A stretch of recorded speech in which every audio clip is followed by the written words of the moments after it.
이혼을 하기 위해서 계획적으로 일들이 일어나는데 너무 그 루틴들이 똑같아요. 내가 봤을 때. 그래서 나는 이것은 유책 배우자로서의 이혼을 청구하는 사람들의 스터디 카페가 분명 있는 것이다 라고 생각이 됩니다. 정말로 너무 똑같아.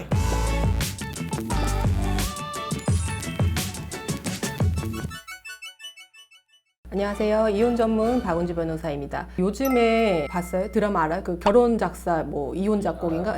거기 또 이제 망원이 또 하나가 나와가지고 사랑에 빠진 게 죄는 아니잖아. 그 망원 이태호에 이어서 그 드라마에서 신유신이 외도를 해놓고 이혼을 요구하는 아내를 상대로 해가지고 궤변을 늘어놓기 시작하는데 내 몸 가지고 내가 좀 마음대로 했어.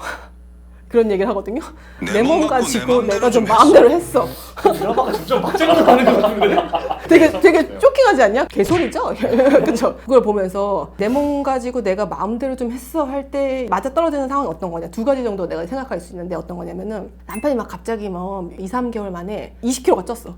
내 몸 가지고 내 맘대로 좀 했어. 그거 괜찮죠? 그 인정하시죠?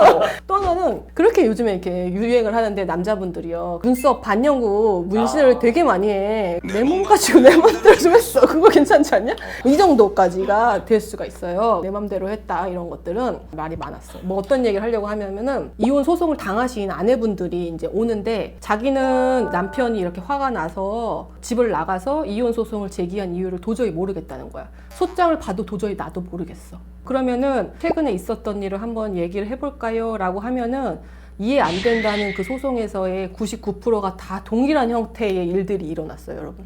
궁금하지 않아요?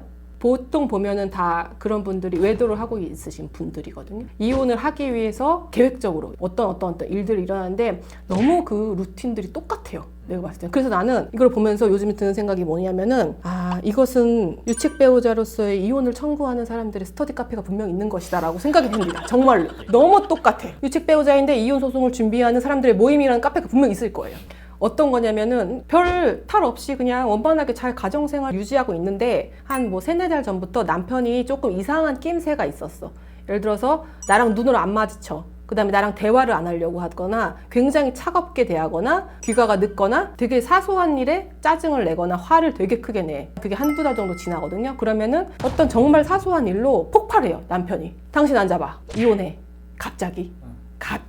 그러면은 아내 입장에서는 덜컥 겁이 나요, 사실은. 당신 왜 그래? 그러면은 똑같이 하는 말이 뭐예요? 당신하고는 원래 맞지 않아, 내가 성격이. 그러면서 성격 차이를 들먹이기 시작하고 굉장히 작은 사소한 꼬투리를 잡아서 상대방의 유책을 굉장히 부풀리기 시작을 해요. 시댁에 못했고 그때 소리 지르면서 뭐 던지지 않았어? 그리고 특히 잠자리 거부했지 하면서 술술 얘기를 하는데 상대방하고의 대화가 아니고요. 그 경주마는 옆에 아무것도 볼 수 없도록 가림막을 쳐놓지 않습니까? 그런 거랑 똑같은 행태를 보이면서 상대방이 얘기를 듣지 않고 자기 할 말만 계속해. 이혼해. 그리고 집을 나가버려요. 그러면은 이런 갑작스러운 행태를 당한 아내분 입장에서는요, 어떻게 생각할까요? 화가 날까요? 아니에요. 당황스럽습니다. 오히려 정말로 남편이 하는 말이 맞고 내가 유책이 있나? 라고 해서 걱정을 하시게 돼요. 내가 이혼을 하게 되는 게 아닌가. 왜 그래 여보, 화 풀어, 내가 잘못했어, 이런 얘기가 나오게 되거든요. 그러면은 남편 입장에서는 신난 거죠. 왜? 저 사람이 자기 잘못을 인정하네? 오케이. 이러면서 막 꼬투리 하나씩 잡는 거거든요. 그리고 재산 분할이나 양육권, 친권, 양육비 이런 거 관련해서도 사실은 아내분 입장에서는 이혼 자체에 대해서 생각도 하지 않고 자기 막 휘몰아치게 갑자기 당한 꼴이에요. 근데 남편이 막 일방적으로 얘기하니까 알았어, 당신이 하자는 대로 할게, 뭐 이런 식으로 해서 동조하는 경우가 있어요. 그럼 그런 걸 남편분들은 녹취나 뭐 카톡이나 이런 거 다 남겨놓고요. 어떤 식으로 나중에 주장을 하느냐. 이혼과 관련된 재산분할과 양육권, 양육비에 대해서 다 협의가 끝난 상황입니다. 상대방이 동의하게 하게끔 하는 대화들을 많이 이끌어서 그걸 증거로 내밀어요.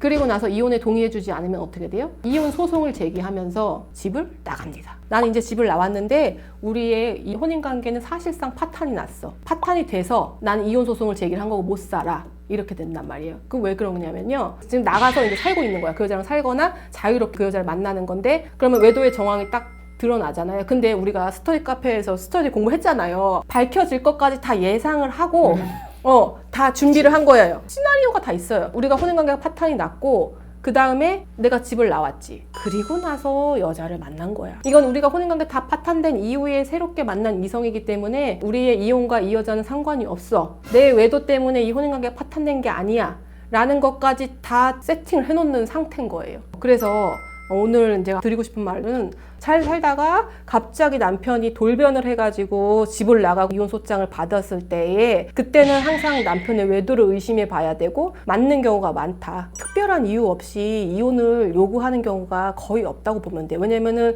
가정생활 하는데 자기가 사회생활 잘하고 가사 양육 분담에 잘 되어 있는 집에서는 이혼할 이유가 없어. 그럼 결국에는 사실 이성밖에 없어요. 그래서 갑자기 예상 밖에 이혼을 요구하거나 이랬을 때는 반드시 다른 이유가 있을 것이고 너무 믿지 마셔야 돼요. 의심을 가지고 한번 생각을 해보셔야 된다. 근데 이제 보통 판사들이 판단을 할 때에는 이게 특별한 사정이 없었고 갑자기 남편이 이혼을 요구했고 그 즈음에 새로운 이성이 생긴 거라고 하면 누가 봐도 이거는 부정행위 때문에 이혼을 요구한 거라고 상식적으로 생각하지 않겠어요? 그럼에도 불구하고 왜 유책 배우자들이 그렇게 이혼 소송을 청구할까요? 판결로 가면은 기각될 사건이지만 어찌됐든 간에 나가서 어르고 달래고 협박하고 막 하면서 조정으로 끝내려고 많이 그렇게 트라이를 하죠. 이혼 소송을 하죠. 그리고 실상 제가 봐도 처음에는 변호사님 저 이거 무조건 기각이에요 하시는 분들도 시간의 지남에 따라서 지쳐요. 사실은 나중에는 많이 이혼에 동의해서 조정으로 끝나는 경우가 많기 때문에 그거를 기대하고 유책 배우자들이 이혼 소송 많이 청구한다. 오늘은요, 이혼을 준비하는 유책 배우자들의 행동 패턴에 대해서 알아봤어요. 이런 거를 잘 숙지를 하시고 내 남편이 이러지 않을까, 왜 이럴까 한번 조금 주의 깊게 살펴보세요. 오늘 영상이 유익하셨다면요, 구독과 좋아요 눌러주세요. 안녕.